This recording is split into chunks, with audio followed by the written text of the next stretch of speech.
Hey, welcome everyone. My name is Michael Blanc here and happy to welcome you to Real Estate Syndications 101. It's really an introduction to passively investing in real estate syndications if you've never done it before. And maybe if you have, then it's maybe a reminder. So my name is Michael Blanc. I'm the host of the podcast Financial Freedom with Real Estate Investing podcast. Also wrote a book by the same name. Coach people how to raise money and become a GP. And through our investing company, Nighthawk Equity, we have $350 million of real estate, multifamily real estate, primarily in Atlanta as well. So what I want to talk to you about today is kind of give you an introduction into what it means to invest passively in a particular multifamily syndication, but it doesn't have to be multifamily syndication. It could be any kind of syndication. The principles are really very simple. The point is this is another way to invest that is outside the stock market. It is a way to invest in real estate by getting the benefits of real estate, but not having to do all the work. And this is really exciting and a great partnership. So let me start first by talking about what exactly is a real estate syndication. And it's really just a fancy term for a partnership between passive investors and the operator. Passive investors are known as limited partners or LPs, and then the general partners are the GPs or the operators or the sponsors. Right. In short, really what happens is the GPs do all the work and they get compensated for that. And then the LPs put up all the money, don't have to do the work, and then they get compensated with equity and cash flow and things of that nature. And so this is really a great way to co-invest in something in multi-million-dollar properties that allows both parties to get into much more stable and profitable commercial real estate than would otherwise be possible as well. So syndication math here. Let me share my screen here just real quick here if I can. I did have a slide I was going to share with you here. Hang on a sec. All right. So some quick syndication math here so you guys understand this. So you get the GPs on the left-hand side, they do all the work. And let's say for that, they get 30% equity in a deal, carried interest, whatever you want to call it. They get acquisition fees, some asset management fees, and then they get 30% of cash flow distributions and profits. If there's a preferred return, they get paid after that preferred term is paid. Now, the limited partners, they put up all the money, they get the remaining equity. They might get a preferred return. So let's say it's 8% or something like that, which means that the first 8% of their invested capital is distributed to the LPs first before a profit split happens. That's very common as well. And so the limited partners really then really what's exciting about is they get a 15 to 20% average annual return on their investment over, let's say, the hold period, 5 to 7 years. And then in the process, they get also a cash on cash return because this is a cash flow producing asset. As we go along here quarter by quarter, it throws off cash, and that pays the expenses, pays the debt service, and then there's stuff left over, and that is then distributed to the LPs as well. So there's a cash flow from the investment, and then there's extraordinary tax benefits from it. So the reason you might want to be in real estate is because there's cash flow, there's appreciation, and there's tax benefits. So I'm not going to spend too much time on the tax benefits, but with Trump back in office, he has what's called 100% bonus depreciation, which means that you can write off 100% of your investment in the first year, which is wild, right? The only other asset class that allows you to do that is with oil and gas exploratory type investments as well.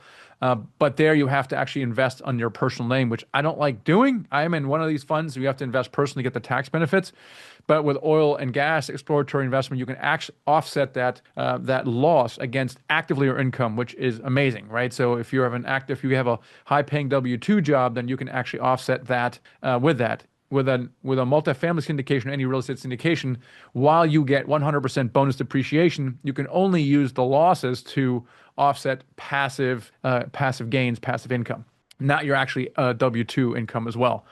But regardless, the same if you have a rental property, but with larger commercial real estate, we can do a cost segregation and then really pass on the cost, the tax. So if you play your cards right, for example, you can get a K-1 at the end of the year and you show a massive loss that you can carry forward in the subsequent years.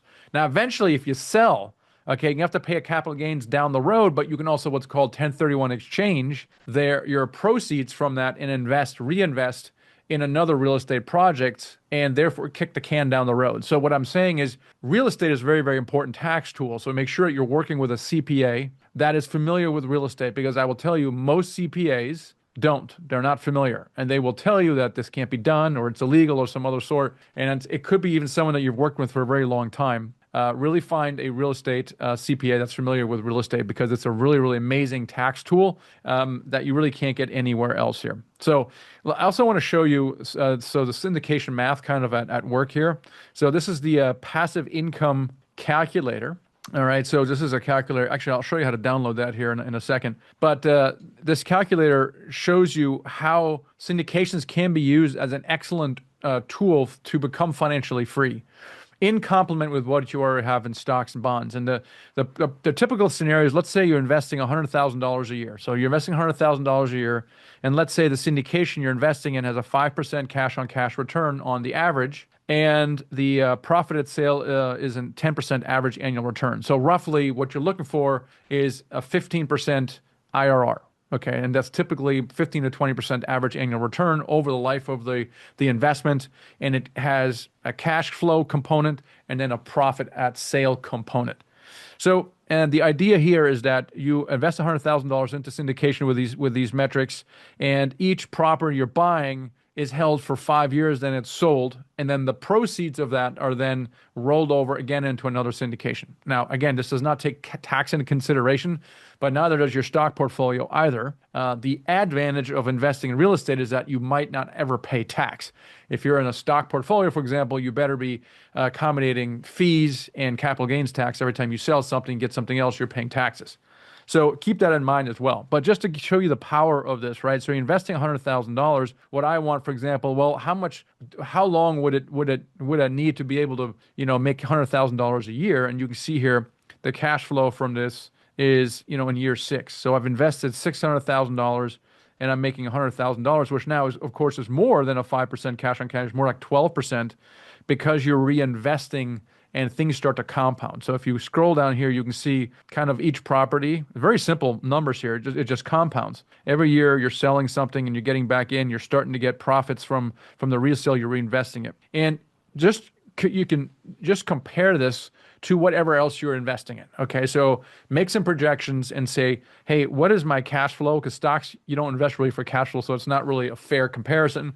But you could say, hey, where's my net worth, right? If I keep investing and I keep compounding, et cetera, where's my net worth? Where do you want to be? Like, where am I going to be after 10 years? Or after 10 years here, my net worth is $2 million and I've invested $1 million myself. How does that compare to other types in investments as well? So you can use this as a tool to kind of play around with. On this other tab, there's a money market tab, 5% compounding, but you can also kind of use it to approximate the stock market and what that compounds. Again, reinvesting principle. And so you can kind of play around with that here. So I wanted to show you that. Let's see, what else can I show you? So if you want this calculator, you can just scan this right now and it sends you to the Google Sheet directly. You shouldn't have to log in to get it. You just get a Google Sheet and just make a copy, just download it or make a copy of it. So just go ahead and scan that here real quick and you can play with that. I think the point I'm trying to make here is really spend some time dealing with your financials and making some projections maybe together with your financial advisor, or now chat is a very, very useful tool in this. And really figure out, where do you want your asset allocation to be? If you look at multimillionaire asset allocation, 25% is in real estate, right?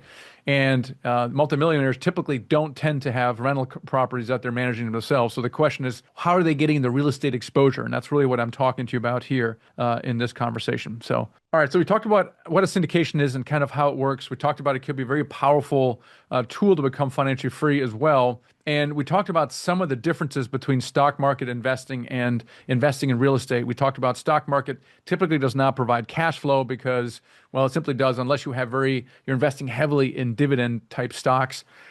You do have to deal with volatility, and that makes it tough to plan longer term. I mean, longer term, 20 years, it's going up 8%, so you can probably plan for that. It's the medium term planning that's really problematic, right? If you need to send a kid to college and you need to get into your 529 and you're in the middle of a market correction, that sucks. Now you have to sell in a downturn. You don't want to do that. Same thing if you're buying a house or you're about to retire. You also have to accommodate fees and taxes that lower your returns in the stock market as well. And overall, the returns are not typically as high as investing in real estate for the reasons I just mentioned before. And with syndications in real estate, so multifamily, mobile home parks, self-storage, you're really looking for above average returns. So stock market typically in the 7 to 10% range, and a syndication, really what we're trying to do is an offer around 15% IRR, which typically translates to about 15 to 20% average annual return over 5 to 7 years.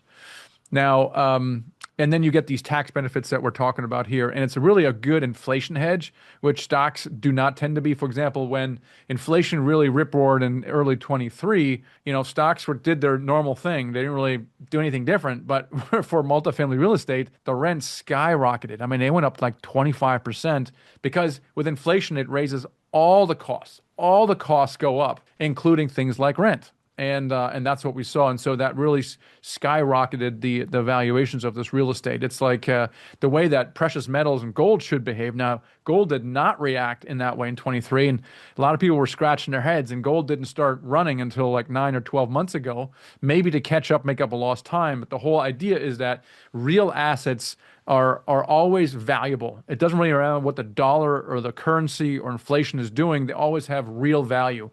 Right. And so inflation hedge is good for real assets. And the other advantage is it's really truly passive income versus, for example, managing a rental property. So speaking of managing a rental property, why syndications, why passive investing versus active investing? So how is that different? So you got flipping houses, rentals, turnkeys, that kind of stuff, short Airbnbs, that kind of thing. So flipping houses, if you flip houses, some of you have maybe done that. Everybody agrees that it's not passive at all. It's very active. I flipped 3 dozen houses. It took me 3 dozen houses to figure out that it's not passive. Everybody understands that. Rentals, though, is a little trickier because rentals really gives you that passive income until you actually have a rental, right? Because the rentals really don't make that much money, and they can be a pain in the butt, especially if you have a pain in the butt tenant. And then finally, when you do get them out, they've kind of trashed the place and you lose all kinds of profit. Turnkey, this used to be very popular some years ago, where you can work with a provider and you buy the house, let's say in Memphis or some other Midwest area, and they then manage the property, they fix it up to manage the property. You own the property, and then you get the cash flow, which really sounds good in theory until that provider doesn't do a good job, or for some reason they cannot lease your property or they trash the place, and you're back to kind of square one. Airbnbs are pretty cool. I like them. I liked them better 3 years ago. Over the last several years, the margins have really come down quite a bit. And there's not what it used to be as well. So you really got to buy right. You got to buy in the right market. You got to make sure that the supply and demand is there, and you can actually make the money that you think you're going to make in that. So a lot of the things that typically they're more involved. Again, I love short-term rentals, but you do have to buy correct. You have to buy right. And syndications is more truly passive income. And so they're really a great fit if you're a busy professional or business owner, and you're making several $100,000 a year, and it doesn't really make sense for you to manage a rental where you make a couple $100 a month if you're lucky, and then do all the work, right? It makes much more work to put that money to work, and that's really what multimillionaires do. Is they invest a portion of that 25% allocation is not in a rental. It's going to be with some kind of provider, some kind of professional provider that is most likely offering some kind of syndication. Now, some people sometimes ask me about REITs, and REITs is totally different. It's like a fund, a publicly traded fund. It's a large collection of properties across the country, and you're really buying a share in the company. So it's kind of like a stock. How is this company doing? That company is buying and selling real estate under the hood, but you don't really actually get direct access at the real estate. You're buying in the company, right? So imagine you're buying stock in a publicly traded real estate development company. It's just like that, right? So that's kind of what they're doing. So you never really get the direct benefits of investing in that. You don't get the tax benefits. So if you're investing in a syndication, typically you are investing in a specific property. You might be investing in a fund, and that fund might own one or more properties. So it could be 5 properties or 10 properties. So it's a little bit different. The point is, though, is that your money is still flowing to properties, and you still get tax benefits on the K1 with that as well. Now, let's move on to kind of what should you look out for when you're investing with an operator in a syndication? Like, what should you look for? What kind of due diligence should you do as as a sponsor. And this is really, really important as well. And there are really three main things to look at when you're investing in a syndication. So, number one is the asset class. Number two is the sponsor. And then third is the deal itself. So let's break down each one here in turn. So let's look at the asset class. So at the asset class, you want to take a look at and look at the historical performance. How did it perform in recessions? What happened during those recessions? And then look at the demand for that asset class moving forward, right? So I don't want to get in details here in multifamily here or mobile home parks, things of that nature, but multifamily has been a fairly recession-resistant asset class. In 2008, when housing got hammered, multifamily was very, very constant. Now, the last 3 years, multifamily and office got hammered pretty good. You have to understand why that was, though. It happened for two things that have never happened: 11 straight interest rate hikes. That was a major one. And then we got COVID money that induced lots of apartment developers to develop, which put a bunch of stuff on the market last year, which put pressure on rents. The biggest driver, though, was the 11 straight interest rate hikes, and that really, no one could foresee that. And so it was a little bit of a black swan event in many cases, and these things sometimes do happen. But if you study the asset class over, say, 50 years, how has that asset class performed? How resistant is it against certain market corrections or recessions? So look at the asset class itself. Do you like the asset class? And then generally, when you're investing, you'd like to be in different kinds of asset classes. Now, what about the sponsor? The sponsor is a person that you'd be investing with, right? You want to look at their experience and track record specifically together. And a lot of times there's partnerships in there, and partnerships are super cool. I love them. But you have to always look at the risk-adjusted return, right? So if you're looking at just the IRR, let's say you're looking at syndication with a 15% IRR. Okay, that does not mean that 15% IRR is identical to another deal you're looking at, because you have to look at the risk. And this is what I'm telling you here. So you're looking at the sponsor. How risky, how de-risked is the sponsor? How long have they been around? What's their track record? How many exits have they had? How did they behave over the last 3 years when things have been very difficult? A lot of operators are not only in trouble, they're out of business as well. How did they fare? How are they dealing with these difficult situations? Also, to what degree are they using conservative assumptions in their underwriting? So when you look at a deal and you see all these numbers and spreadsheets, ask the operator questions about their projections. Why are you projecting these kind of rent growth? Why are you projecting these kinds of expenses? What about the exit cap, right? All these things make a material difference. And at the end of the day, I can make my spreadsheet say anything I want. The question is, what's behind those assumptions? Also, are they really a true operator? Or are they more just a capital raiser? If you're an operator, you kind of control your destiny a little bit more. And there's a lot of fund managers, capital raisers out there, but they don't really have control over the asset that they're investing with. Having said that, a good fund manager should really do the things I'm telling you right now to a much, much higher level. And so if you're investing with a fund manager, you should be able to rely on them to do the due diligence on your behalf. And then you look at the deal itself. And this is very important. Asset class first, then the operator, the sponsor, or in this case, the fund manager, and then look at the deal, right? You look at the deal. Where are they? What kind of market? Is the market growing? And then look at those assumptions I talked about earlier. What is the entry cap rate versus the exit cap rate, right? Because you can make crazy assumptions that when I sell this in 5 years, it'll be worth $1 gazillion because clearly interest rates are going down.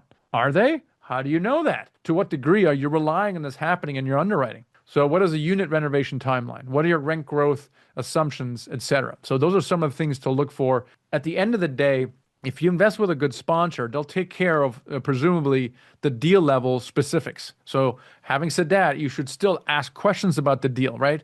And you don't have to be an expert. Okay, you don't have to be an expert because you guys are all smart people. Does the story make sense? Do the answers that you're getting, do they make sense? Or does the operator not know the answer? Are they making stuff up? Does it seem too outlandish or too aggressive? So that's really kind of how to approach investing in alternative investments as well. So in conclusion, investing in a syndication, whether it's multifamily or some other asset class, it really gives you all the benefits of investing in that asset class, in this case, real estate, without having to do all the work yourself, which is an ideal scenario because you have a higher earning and job that you probably shouldn't quit at the moment.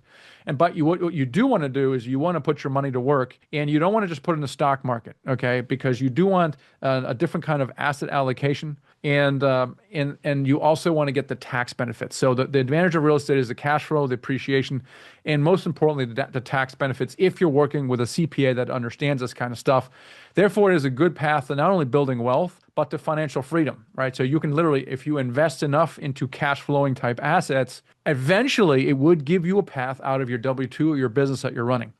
And real estate really should make up about 25% of your portfolio. When you're done here, just ask chat, hey, how do multimillionaires, billionaires allocate their assets? And it'll tell you about 25%. There's going to be stocks and bonds in there. There's also going to be some private equity in there as well. But I would say don't do it actively. It's not the best and highest use of your time because there's really not enough money in there, and it's too much work to have and do it as well. So, and then invest with great operators in different asset classes. And that takes a little bit of work, but once you get to know an operator and you invest once with them, they do a good job, and you can invest with them again. You have another operator you invest with, and you kind of move things out a little bit. Now, the other thing that I just want to point out, some of our LPs have done is they've gone on to become fund managers. So, and the reason it happens is they would invest in a syndication and they kind of sit back and watch what happens. And they're like, oh, this is pretty cool. Then they tell a few friends, they invest in the next one. And before you know it, they have 3 friends investing with them. Why not make it a thing? Right? If you want to become more active and get actually GP equity, the easiest way for an LP to do that is to basically become a capital raiser or a fund manager, which is basically just doing more of what you've done before, telling more of your friends to invest. This time around, though, you actually create a fund yourself, and now you're raising $1 million. You are now then talking to operators on behalf of your friends, and you're doing the due diligence, and you're telling your friends, hey, I've spent 10 hours, I visited them, I looked them in the eye, I really like this, invest in my fund, and I will then write $1 million check to that operator. And so people have raised tens of $millions, and it's another great way to allocate investments if that's what you want to do, and then eventually get out of what you're doing. So that's what I have today. Is really an overview of real estate syndications and what it entails.